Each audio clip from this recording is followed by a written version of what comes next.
Bonjour à tous, Chodesh Tov, Rosh Chodesh Av aujourd'hui. Nous sommes la veille de Shabbat, Parashat Matot Mas'eh. Donc nous allons continuer pour cette semaine afin de terminer le Chumash Bamidbar ensemble. Nous sommes quelques heures avant l'entrée du Shabbat et afin que ce dossier soit complet. Donc nous allons juste terminer un peu le shiur sur Parashat Matot et ensuite sur Parashat Mas'eh. Parashat Matot, comme on l'a vu hier, il y a plusieurs sujets. Et un des sujets importants qui est abordé dans la paracha, c'est les enfants de Gad, Bnei Reuven. Les enfants de Gad, de la tribu de Gad, et les enfants de la tribu de Reuven. Et par la suite, on verra la moitié des enfants de Ménaché. La Torah nous dit que la tribu de Gad et de Reuven étaient nombreux dans le troupeau. Bemikne ou Batson. Ils avaient beaucoup de troupeaux. Et lorsqu'ils sont arrivés à la frontière d'Israël, ils ont demandé à Moshe Rabbeinu qu'ils ne veulent pas avoir une part en Israël, en Eretz Israël vraiment. Et là, ils veulent prendre la part qu'ils viennent de conquérir du roi de Sichon et de Og Melech Haemori. Ils veulent prendre ce territoire pour eux en héritage, que ce soit leur héritage pour leur troupeau. En effet, l'endroit qu'ils avaient choisi était un endroit dans lequel il y avait beaucoup de manger pour les animaux. C'est ce qu'on appelle le plateau du Golan. Et du côté est du plateau du Golan, c'est un endroit qui est riche en eau. Donc il y a beaucoup de verdure, il y a beaucoup pour faire paître les troupeaux là-bas. Et donc ils ont décidé de rester là-bas. Le Midrash nous dit quand même que les Bnei Gad, Bnei Reuven ont choisi cette part, mais c'est sûr que c'était pas extraordinaire, c'est-à-dire de donner de l'importance à un troupeau, à leur argent. C'était pas une grande gloire pour eux, c'était pas quelque chose d'extraordinaire d'avoir fait un choix pareil, mais c'était leur choix, il fallait respecter leur choix. Seulement, le Rachaim soulève deux ou trois points importants dans lesquels il faut répondre à cette question. En effet, les Bnei Israël devaient rentrer maintenant en Eretz Israël. Et de rentrer en Eretz Israël, ça voulait dire de faire la guerre contre les 7 nations qui se trouvaient là-bas. Achiti, Aémori, Aprizi, Agirgashi, Aknaani, Ahivi, Ayivusi. C'est les 7 nations qui habitaient en Eretz Kenaan à cette époque-là. Et maintenant, à l'entrée, ils étaient sur le point de rentrer en Eretz Israël, avant la disparition de Moshe Rabbeinu. Donc Yoshua devait prendre la suite de Moshe Rabbeinu. Et juste avant de rentrer là-bas, donc avant de rentrer faire la guerre contre les nations, les 7 peuples qui peuplaient la terre d'Israël, après avoir conquéri donc la terre de Sichon et de Og Melech Bashan, les Bnei Israël devaient rentrer en Eretz Israël et faire la guerre contre les nations. Et maintenant, voici que la tribu de Gad et la tribu de Reuven, les enfants de Gad et de Reuven, ont décidé de rester en Chutz Laaretz, apparemment. Alors le Rachaim Akadosh souligne 2 ou 3 points qui sont quand même des points qu'il faut soulever, il faut bien comprendre. Comment les enfants de Gad et de Reuven ont décidé de ne pas habiter en Eretz Israël et d'habiter en Chutz Laaretz. C'est en quelques mots ce que les Bnei Gad et Bnei Reuven ont décidé de faire. Donc c'est un point qu'il faut comprendre. Deuxième chose, on peut croire que c'est par peur de la guerre, parce qu'ils ont peur de faire la guerre contre les nations. Alors à cause de ça, ils ont décidé de rester dans le plateau du Golan, Eretz Bashan. Et c'est sûr que ce n'est pas une grande louange, c'est sûr que ce n'est pas une merveille pour un peuple, pour le peuple d'Israël qui devait faire la conquête d'Eretz Israël, la terre promise à Abraham Avinu, l'ordonnance de Dieu de venir conquérir ces 7 nations. Puis les enfants de Gad et Reuven décident de ne pas venir là-bas. C'est quand même une question auquel il faut répondre. Troisième question, comment préférer Chutz Laaretz à Eretz Israël? Alors les enfants de Gad et de Reuven viennent devant Moshe Rabbeinu et leur dit comme ça. Vayavo bnei Gad bnei Reuven vayomru el Moshe ve'el Elazar ve'el Nesiye Aeda les morts. Premièrement, d'abord, le verset nous fait remarquer, le Rahaïm Akadosh nous fait remarquer que les enfants de Gad et les enfants de Reuven sont venus parler à Moshe Rabbeinu. Mais en vérité, Moshe Rabbeinu n'était pas tout seul. Puisque le pasuk nous dit, ils ont dit à Moshe, à Elazar, Elazar c'était le Kohen Gadol de l'époque, Ve'el Nesiye Aeda, et au prince de chaque tribu. Comme on l'avait dit dans la Parashat Nasso, on l'a expliqué plusieurs fois ce sujet, que chaque tribu, les 12 tribus qu'il y avait, devait avoir un Nasi Ehad. Shevet Yehuda, Nachshon ben Amminadav, Shevet Lévi, la tribu de Lévi, la tribu de Shimon avait un prince. Ça veut dire c'était le représentant de cette tribu. Ça veut dire il était nommé par son Shevet, par son tribu, afin de représenter le tribu devant Moshe Rabbeinu. Alors il demande le Rahaïm Akadosh, pourquoi ils ont eu besoin, Bnei Gad et Bnei Reuven, de parler devant Moshe, devant Aaron, et devant les princes des tribus, les 12 représentants de chaque tribu. Pourquoi? Alors de là, on apprend une halakha. Rahaïm nous apprend de là une halakha. Que le partage de la terre doit se faire devant 3 chefs d'Israël. Le premier, c'est le roi. Le roi, nous dit le Rahaïm Akadosh, a un pouvoir absolu. Le roi, ici, représentant par Moshe Rabbeinu. Comme on le voit dans la paracha, dans Chumash Zot HaBracha, Vayi bet Asef Melech, Vayi Yishurun Melech, bet Asef Rashe'am. C'est qui Yishurun Melech? C'est Moshe Rabbeinu. Moshe Rabbeinu a comment on appelle ça? Il est représenté comme le roi d'Israël. Moshe Rabbeinu, c'était le roi de tout le peuple d'Israël. Et le Rambam nous dit dans les halachot, Kibush Haaretz, de la conquête d'Eretz Israël, un roi a cette force de conquérir une partie d'Israël et de le donner à qui il lui semble bon. Le roi, en quelque sorte, a le pouvoir absolu de conquérir une terre et de la donner à qui lui semble bon. Ça, c'est le roi. Ainsi, si le roi ne voulait pas prendre cette décision tout seul, alors il se concertait avec les princes de chaque tribu. Et il demandait à chaque tribu quelle part d'Eretz Israël vous désirez. Et ça ne suffisait pas encore, il fallait le Kohen de l'époque, qui tire au sort, qu'il savait qu'il fallait qu'il tire au sort, afin de savoir quelle partie à qui appartenait cette part de la terre. Comme on le verra, ça c'est dans le Tanakh, c'est dans les prophètes, comment Yoshua a conquéri Eretz Israël et comment est-ce qu'il l'a partagé. C'était Alpi Goral, c'était le Goral, ça veut dire le tirage au sort. C'était un tirage au sort qui décidait à quelle partie d'Israël appartenait la tribu de Asher, quelle partie d'Eretz Israël allait prendre Yehuda, quelle partie d'Eretz Israël allait prendre Reuven. Chaque tribu prenait suivant ce que le tirage au sort fait par le Kohen Gadol, lui tirait dans son sort. Donc c'est pour ça les enfants de Gad et de Reuven, lorsqu'ils sont venus afin de demander leur part en Eretz Israël, ou plus particulièrement en Chutz Laaretz, ils étaient obligés de parler devant Moshe Rabbeinu, qui est le roi d'Israël, devant Aaron à Kohen, Elazar à Kohen, c'était le Kohen de l'époque, et en plus devant le représentant des 12 tribus. Chaque tribu devait donner son avis. Donc, impossible de faire autrement que de parler devant ces trois-là.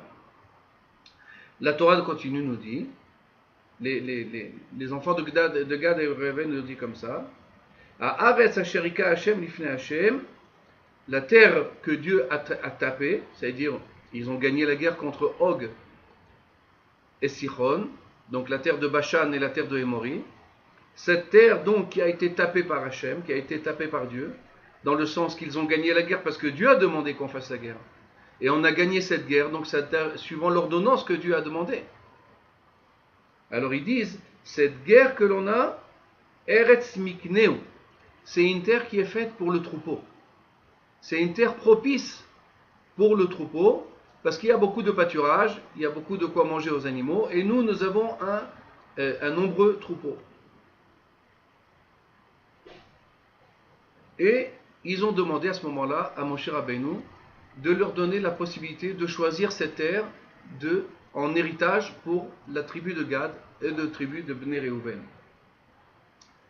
À ce moment-là, Or HaChaim HaKadosh nous dit, donc la question qu'on a demandé au départ, première question, comment les enfants de Gad et les enfants de Reuven ont en quelque sorte méprisé la terre d'Eretz Israël pour choisir comme part d'habiter en Chutz Laaretz.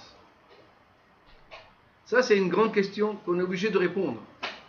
On ne peut pas dire que les enfants de Gad et Reuven ont méprisé la terre d'Eretz Israël. Mais malgré ça, c'est lorsqu'on lit la paracha d'une manière simple, c'est ce qui se passe.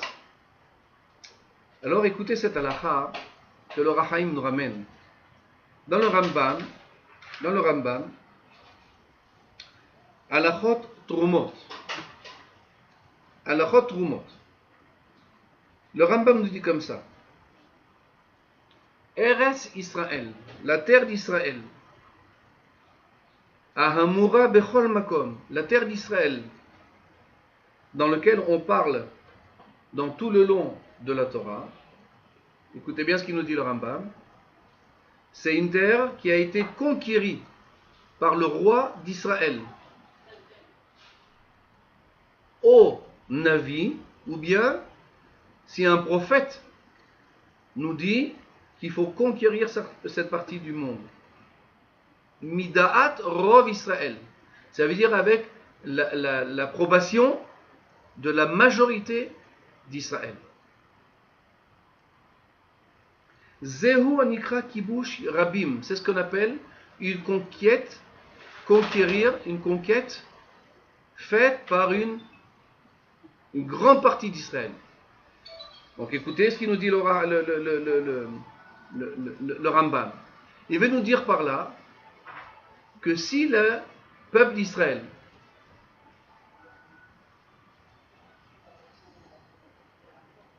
le peuple d'Israël entier,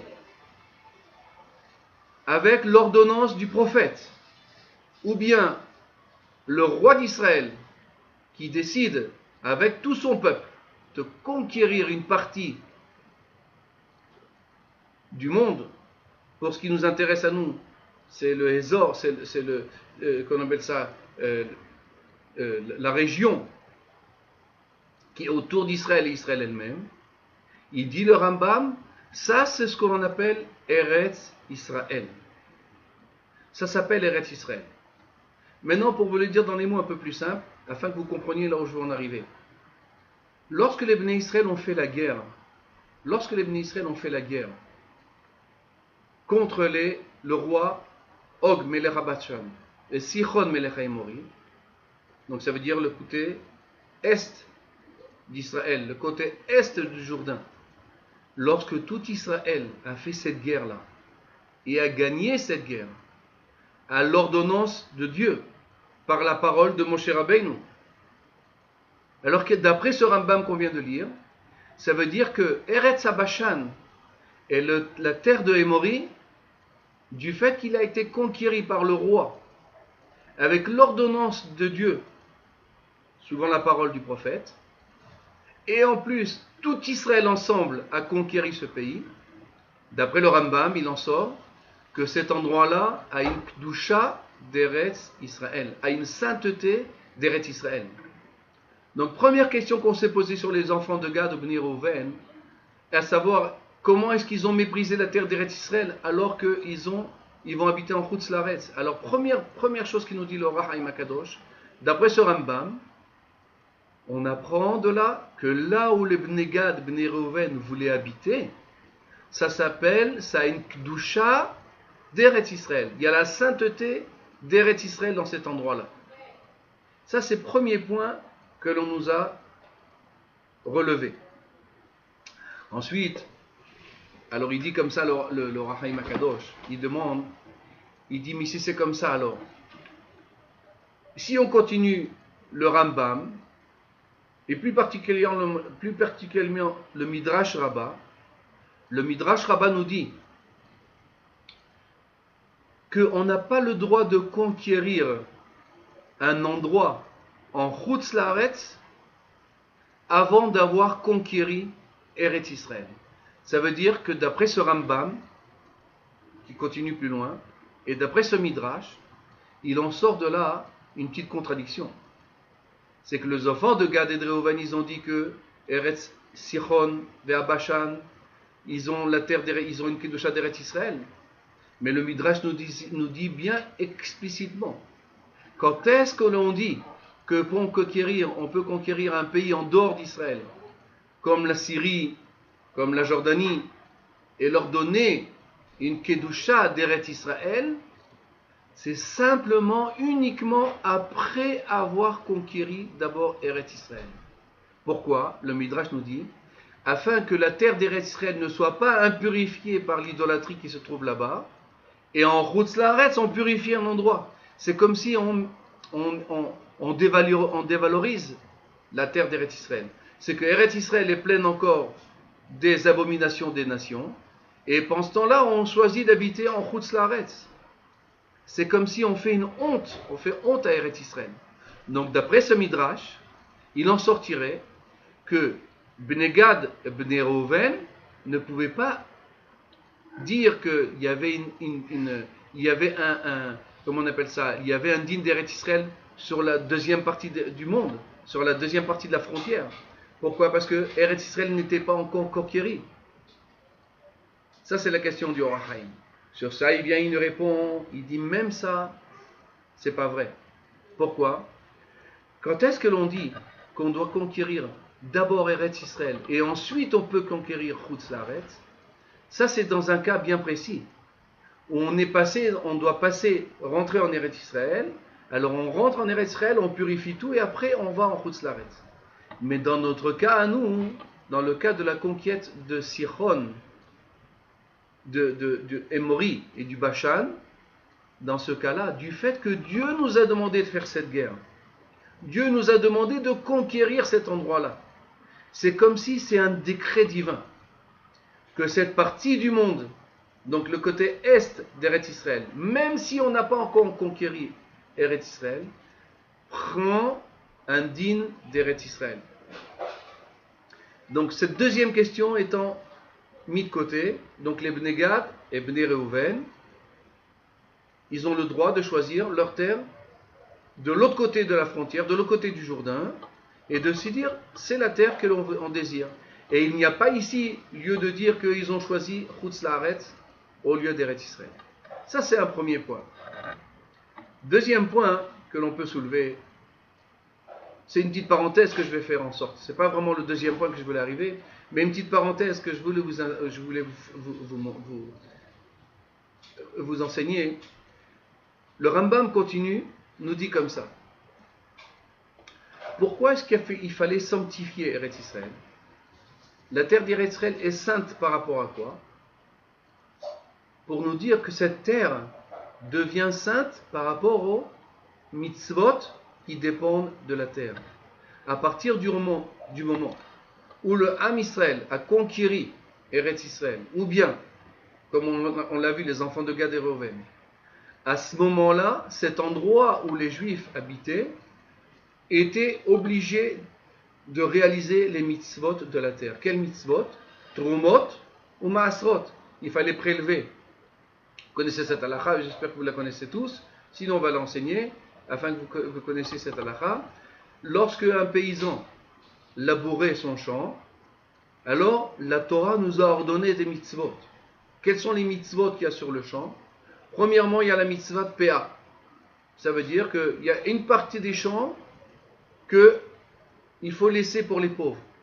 On n'a pas le droit de récolter là-bas. On n'a pas le droit de prendre la récolte qu'il va y avoir là-bas. Laisse ça pour les gens pauvres qui n'ont pas de quoi manger, qui puissent venir prendre leurs légumes et leurs fruits et tout ce qu'ils ont besoin. Comme ça, ils auront de quoi manger.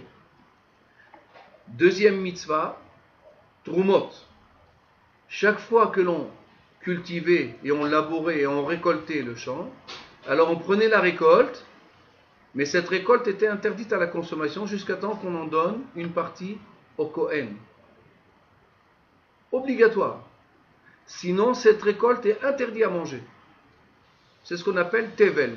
Ça veut dire c'est une récolte qui n'est pas profane et on n'a pas le droit d'en profiter jusqu'à ce qu'on donne une partie au Kohen. Ce qu'on appelle Maasrot, Trumot Maasrot. Et deuxième partie qu'on devait donner encore, au Lévi. On prélevait une partie de cette récolte pour la donner au Lévi'im.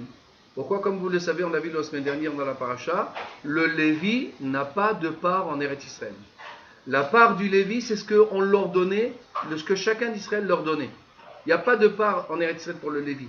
Le Lévi et le Kohen, c'était des gens qui étaient consacrés à la Avodat Hashem.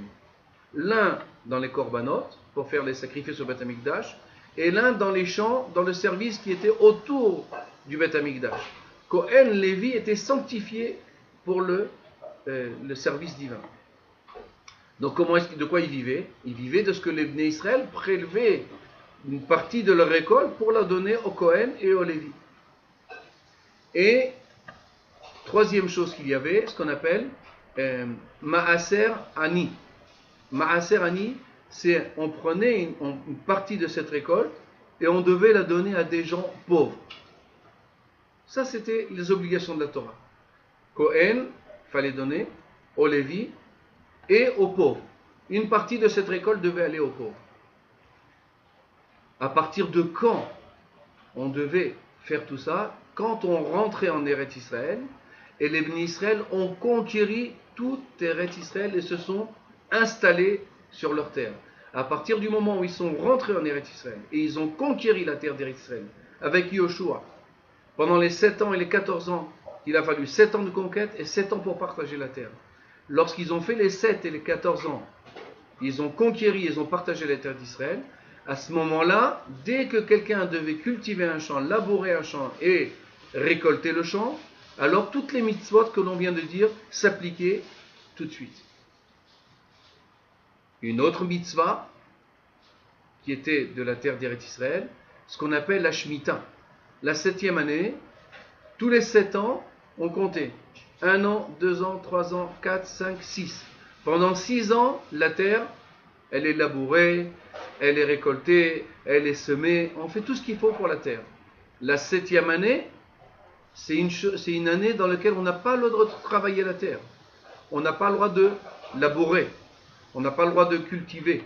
On n'a pas le droit de rien faire pendant 1 an. C'est ce qu'on appelle la Shemitah. Donc dès que l'on conquiert la terre d'Eretz Israël, alors il fallait faire ces mitzvot qui dépendent de la terre. Alors le Rambam nous dit une halakha très importante, et je pense que c'est pour nous faire comprendre comment les Chachamim, comment la Torah est une Torah de chesed, une Torah de bonté, une Torah de social, comme on appelle de notre époque. Lorsque les Bnei Israël ont conquéri Eretz Israël, alors il fallait qu'ils sanctifient la terre. Ils ont dit cette terre est maintenant devenue kadosh. Et tout de suite à ce moment-là, toutes les mitzvot de la terre devaient y avoir lieu.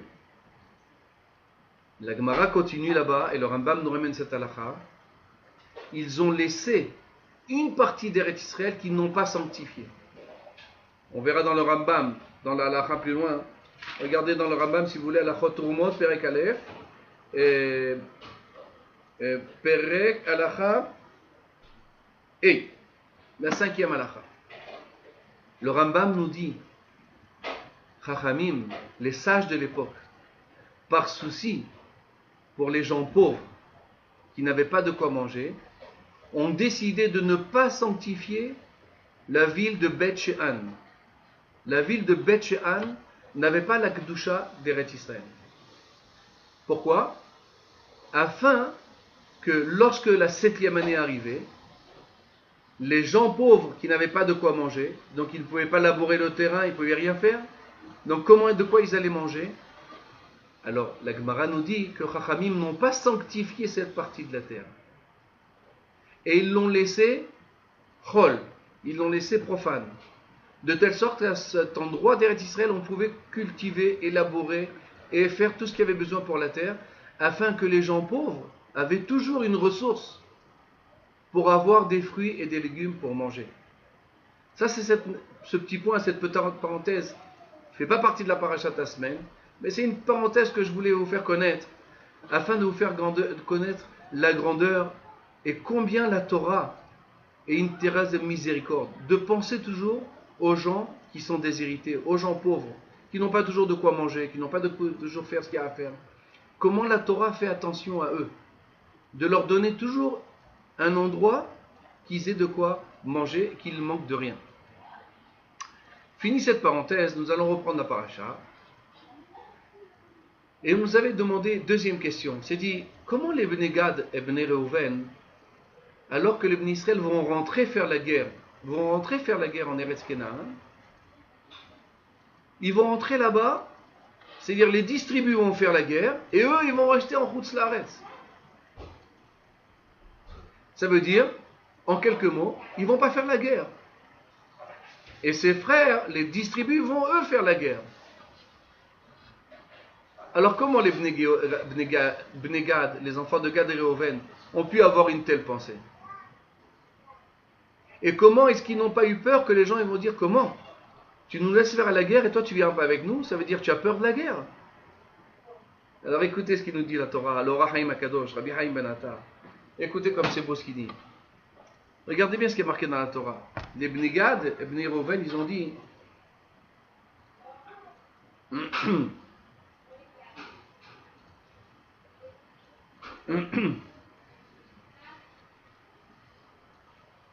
ils répondent à notre question, comment est-ce qu'ils n'ont pas eu peur d'affaiblir le moral d'Israël, leur dire non, on ne veut pas rentrer, c'est comme si on a peur de faire la guerre.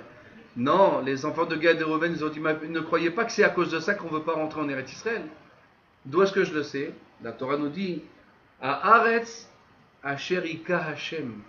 Ça veut dire cette terre qu'on va s'asseoir dessus, on va conquérir, Bashan et Emori, les deux contrées que les enfants de Gad et Bnei Reuven voulaient. Qu'est-ce qu'ils ont dit dans quel langage? La terre, Asher Ika Hashem, que Dieu a frappé, Lifne Adat Israël, devant l'assemblée d'Israël. Ça veut dire, il nous dit le Chaim Akadosh, les enfants de Gad et Reuven ont dit quelque chose d'extraordinaire. Ils ont dit, vous croyez que la guerre c'est nous qui la faisons? Vous croyez que nous on fait la guerre? Vous croyez qu'on gagne la guerre, c'est nous qui gagnons la guerre? C'est pas nous qui faisons la guerre, c'est Hachem qui fait la guerre. La terre qui a été frappée par Dieu. Donc est-ce que vous me dites, vous, que vous avez peur de rentrer en Israël et faire la guerre? Mais pas du tout. On n'a aucune peur de la guerre parce que c'est pas nous qui faisons la guerre. C'est Dieu qui fait la guerre pour vous. En disant cette phrase, les Bnei Gad et les enfants de Gad et Reuven ont comme s'il dit à Moshe Rabbeinu, on n'a pas peur de guerre, et d'ailleurs, vous-même n'ayez pas peur de faire la guerre. C'est Dieu qui va faire la guerre pour vous, vous n'avez pas besoin d'avoir peur. Donc apparemment, la tribu de Gad et de Reuven ont convaincu Moshe Rabbeinu de rester là où ils sont, de garder cette terre, puisque d'après eux, elle a une Kedusha d'Eretz Israël. Et en plus, la guerre, on n'a pas peur de faire la guerre, n'ayez pas peur, c'est Dieu qui fait tomber nos ennemis devant nous, c'est pas vous, vous n'allez pas faire la guerre. Et pourtant, on voit que Moshe Rabbeinu, il n'accepte pas. On voit que Moshe Rabbeinu, il a très mal reçu la parole de Gad et de Reuven. Il dit dans le verset numéro 6, Vayomer Moshe libne Gad velibne Reuven, Aachechem yavou la milchama. Quoi? Vos frères vont venir faire la guerre. Ve'atem teshvu po, et vous, vous allez rester ici tranquille. Ve'lama taniyun et lev bnei Israël me'avor el haaretz. Pourquoi est-ce que vous voulez affaiblir le cœur d'Israël, de rentrer dans cette terre d'Israël que Dieu leur a donné? Asher Natan Lahem Hashem.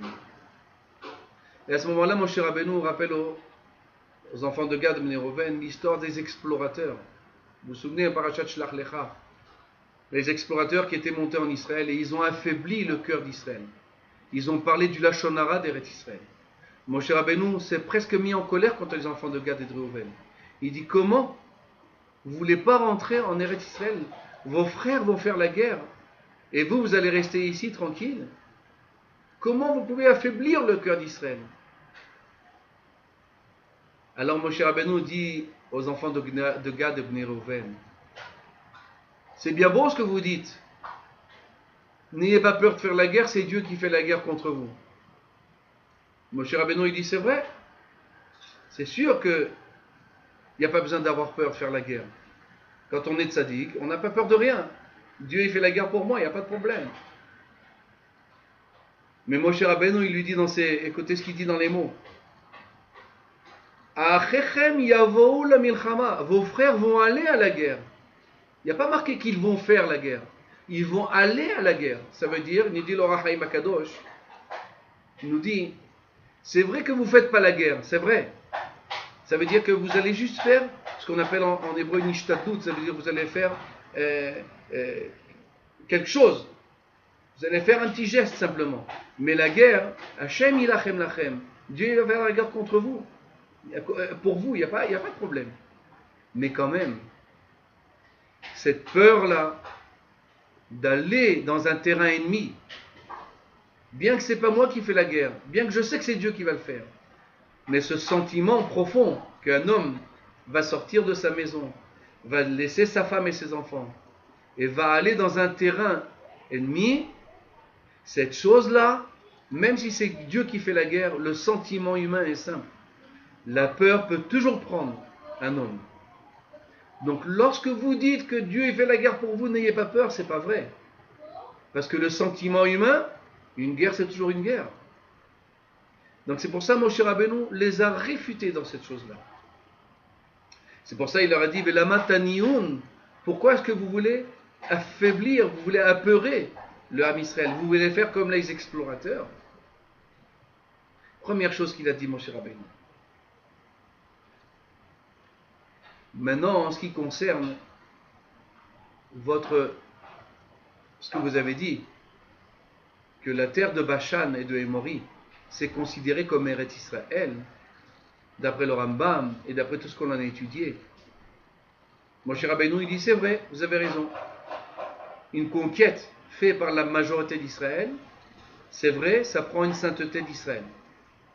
Mais quand même, nous dit Moshe Rabbeinu, il nous dit quand même, la terre d'Eretz Israël, elle n'est pas du tout à la même niveau que l'autre terre, même si ça a été conquéri par la majorité, tout le peuple d'Israël. C'est-à-dire, vous voulez rester là-bas, mais c'est pas vrai, c'est pas la même chose. Pourquoi il dit Moshe Rabbeinu? Il dit Haaretz Asher Natan Lahem Hashem. C'est la terre qui a été donnée par Dieu. C'est quoi qui a été donnée par Dieu? C'est la terre qui a été promise à Abraham Avinu.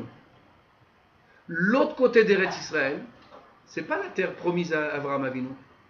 C'est pas la terre promise. Donc quand Dieu promet une terre à Abraham, donc au peuple d'Israël, il n'a pas dit conquérissez la France et vous allez donner la Gdoucha de la France comme si là où on passe les Juifs ça devient une sainteté d'Israël. C'est bien beau, c'est joli, Nachon. C'est vrai peut-être, ça deviendra Eretz Israël un jour. Mais c'est sûr et certain, quand Dieu il a dit, il nous a donné Eretz Kenaan, il nous a donné Eretz Israël, c'est que Eretz Israël a quelque chose de spécial. Il dit au Or HaChaim HaKadosh dans les mots comme ça. Il dit comme ça.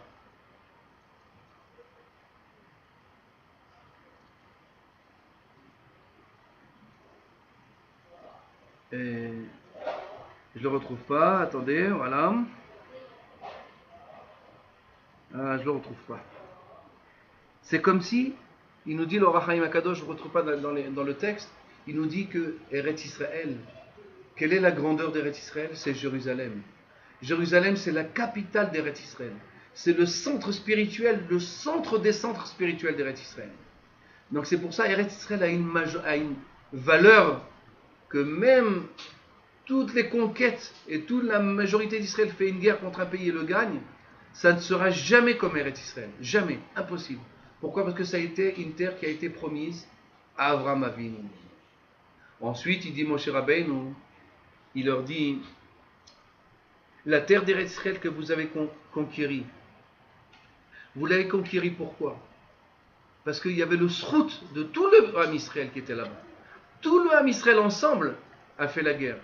Réhouven, Yehuda, Shimon, Lévi, Issachar, Zvouloun, tout le peuple d'Israël a fait cette guerre. Donc il est possible que le secret de la réussite d'une guerre que les Bnei Israël font, c'est lorsque tout le Bnei Israël ensemble font une guerre. C'est peut-être ça le mérite. C'est comme si le mérite de tout Israël réuni ensemble nous fait gagner la guerre. Mais si maintenant vous allez rester ici, là où vous êtes, et les 10 autres tribus vont faire la guerre, c'est comme s'il manque au compte 2 tribus. C'est comme si votre mérite ne va pas les accompagner puisque vous allez rester ici. Donc c'est sûr, vous n'allez pas perdre faire la guerre, c'est Eretz Israël, toutes les raisons du monde. Mais il y a quand même quelque chose qui manque dans cette guerre, qui va manquer. C'est vous. C'est votre mérite. Le mérite des mitzvot d'une tribu, le mérite d'une tribu entière va manquer dans cette guerre. Et une guerre, on la gagne grâce au mérite.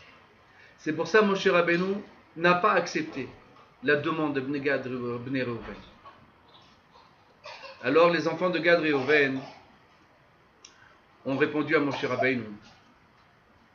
Ils ont répondu comme ça, ils ont dit, ils ont accepté les paroles de Moshe Rabbeinu.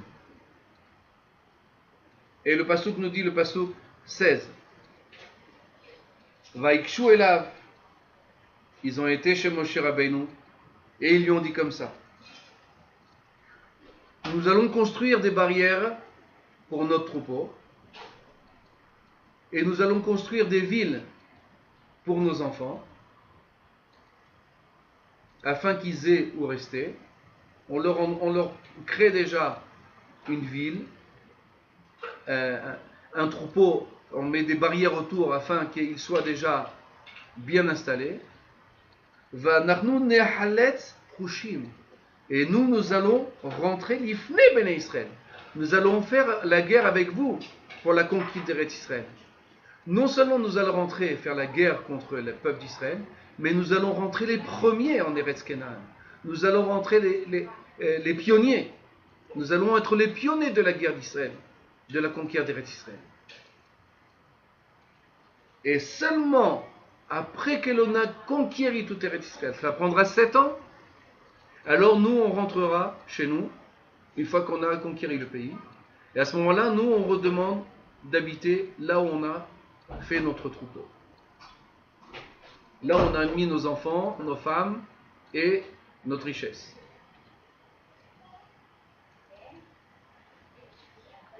Donc, Bnei Gad, les enfants de Gad, Bnei Reuven, on dit à Moshe Rabbeinu, on accepte. Tout ce que tu as dit, on accepte. Et la preuve, c'est qu'on va sortir les premiers faire la guerre. On va aller en éclaireur, nous allons être en explorateur. Ça veut dire que nous allons être les premiers sur la première ligne de front à faire la guerre, pour vous montrer que ce n'est pas la peur qui nous empêche de rentrer en Eretz Israël. On est prêt à faire la guerre, même les premiers s'il faut. Par contre, une chose qu'ils ont dit à Moshe Rabbeinu, avant qu'on va sortir faire la guerre, alors permets-nous simplement de construire des barrières autour de notre troupeau, afin qu'ils aient un endroit bien protégé, et de construire des villes pour nos femmes et nos enfants. Et ensuite, on s'en va les premiers à la guerre pendant 7 ans. La conquête d'Eretz Israël, on y va nous les premiers. Quelque chose de très grand, ils ont dit les Bnei Gad Reuven. Ils ont accepté la volonté de Moshe Rabbeinu de partir les premiers à la guerre. Seulement nous fait ici relever le Rahaim Akadosh un petit point d'halakha important. C'est qu'on voit que ils ont dit d'abord on va construire des villes et des barrières pour nos troupeaux et après on partira faire la guerre. Oh, Rahaim Akadosh, pourquoi? En quoi ils ont besoin de parler de ça? On va faire la guerre, on sort les premiers si c'est ça qui t'intéresse. On sort les premiers. Et là il dit le Rahaim Akadosh, il y a une halakha qu'il faut connaître. Si quelqu'un dit à son ami comme ça, si tu viens avec moi à Jérusalem, je te donne ce terrain ici. Ça veut dire il fait dépendre le don qu'il fait à son ami, il le fait dépendre d'une condition. Laquelle condition? Tu viens avec moi là-bas, je te donne ce terrain. Alors la halakha, elle est comme ça. Si avant de partir à Jérusalem, la personne a fait chazaka, ça veut dire elle a conquéri le terrain, elle a clôturé un champ, ou bien elle a fermé une porte à clé, elle a acquéri cet endroit-là. Et ensuite elle s'en va à Jérusalem, alors effectivement, dès qu'il arrive à Jérusalem avec son ami, alors le terrain qu'il a pris lui appartient. C'est une véritable donation. Par contre, s'il s'en va avec lui avant de construire quoi que ce soit sur ce terrain ne lui appartient pas. Donc encore une fois, cet ami lui dit, si tu viens avec moi à Jérusalem, je te donne ce terrain, je te donne cette maison. Le Rambam nous dit, dans ce cas-là, ce n'est pas une donation. Et l'autre, quand il revient de son voyage à Jérusalem, rentre chez lui et il peut rien lui demander, mais tu m'as donné, non? Quand est-ce que le don il marche? Si la personne, avant de partir, elle conquiert, elle acquiert cet endroit-là, en clôturant son champ, ou bien en fermant la maison à clé et de prendre des clés de la maison. Seulement après qu'il soit parti, alors la maison lui appartiendra. C'est ce qu'ils ont fait les Bnei Gad, Bnei Reuven. Et ils ont dit à Moshe Rabbeinu, alors d'accord, d'abord on construit des villes, on clôture des pâturages pour nos troupeaux, et ensuite on vient à la guerre. C'est ce qu'il nous dit le Rambam. D'abord on acquiert le terrain, et ensuite je fais ce que tu m'as demandé. Alors on arrive déjà, la situation s'est éclairée. La situation s'est éclairée. Et c'est comme si on a compris que Moshe Rabbeinu accepte, c'est où Moshe Rabbeinu a été convaincu, Bnei Gad et Bnei Reuven vont faire ce qu'ils ont dit. S'ils font ce qu'ils ont dit, alors Béhémet, ce qu'ils ont construit en Chutz La'aretz, ça leur appartient. Et ça s'appelle Eretz Israël Béhémet. Seulement, Moshe Rabbeinu ne s'arrête pas là.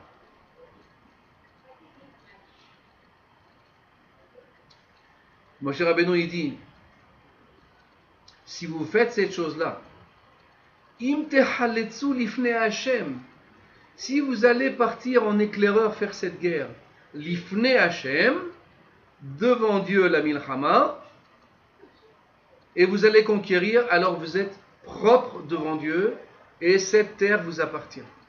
Et il dit au Rahaim Akadosh, et pour terminer sur ce point-là, Moshe Rabbeinu dit au Bnei Gad Bnei Reuven, il me reste encore un petit point à éclairer avec vous. J'ai un petit éclaircissement à faire avec vous. Il faut savoir une chose. Moshe Rabbeinu dit au Bnei Gad Bnei Reuven, lorsqu'on fait la guerre, on ne fait pas la guerre par intérêt. On ne fait pas une guerre, surtout la conquête d'Eretz Israël, par intérêt. Ça veut dire, Bnei Reuven, ils disent, nous, on va venir faire la guerre, afin qu'on acquiert cette partie du monde. Moshe Rabbeinu, il dit non, vos kavanot, vos pensées, elles ne sont pas bonnes. Lorsqu'on va faire une guerre, on va faire une guerre lifnei Hashem. On va faire une guerre pour Hashem. Ça veut dire, la conquête d'Eretz Israël, ce n'est pas une conquête matérielle, c'est une conquête spirituelle. La preuve, elle en est, c'est que dès qu'on rentrait en Eretz Israël, avec Moshe Rabbeinu et avec Yoshua, il fallait détruire tous les endroits de Avodah Zarah. Il ne fallait pas laisser un seul endroit d'idolâtrie en Eretz Israël. Pourquoi? Parce que Eretz Israël, c'est une terre sainte. Si on la conquiert afin d'enlever nos ennemis, donc les ennemis de Dieu, de cette terre-là, alors vous allez réussir cette guerre. Seulement, si vous le faites par intérêt matériel, vous faites cette guerre afin de conquérir Eretz Abashan et Eretz Sichon, alors cette guerre ne vous réussira pas. Et il est possible qu'on ne réussira pas cette guerre à cause de ça. C'est pour ça, Moshe Rabbeinu, il a dit, vous allez partir Chalutzim lifnei Hashem. Vous allez commencer cette guerre avec une intention claire et nette, de conquérir Eretz Israël afin de faire résider la résidence de Dieu sur terre. Ça veut dire qu'il faut les ennemis de Dieu les exterminer. Enlever toute l'idolâtrie qu'il y a dans ce pays. Parce que pendant des centaines d'années, cette terre était habitée par des idolâtres. Donc quand le Ham Israël va rentrer là-bas, première chose qu'il doit faire là-bas, enlever l'idolâtrie. Comme on l'a vu dans la paracha avec Midian, Dieu a une horreur de l'idolâtrie, et c'était ça qui nous a fait trébucher, qui nous a écartés du chemin d'Hachem. Dès qu'ils ont entendu ça, les Bnei Gad, Réhouven, ils ont accepté toutes les remontrances de Moshe Rabbeinu, et c'est pour ça qu'ils ont décidé de dire tout ce que tu diras Moshe Rabbeinu, on le fera. C'est-à-dire même cette kavana, on ne va pas le faire en intention de gagner une terre, on va le faire dans cette kavana de purifier, de nettoyer Eretz Israël de toute idolâtrie qui pourrait se trouver dans cette terre. Voilà, nous allons nous arrêter là pour cette partie. Dans quelques instants, nous reprenons Parashat Mas'é. A tout de suite. Shabbat Shalom et Chodesh Tov si Dieu. A tout de suite.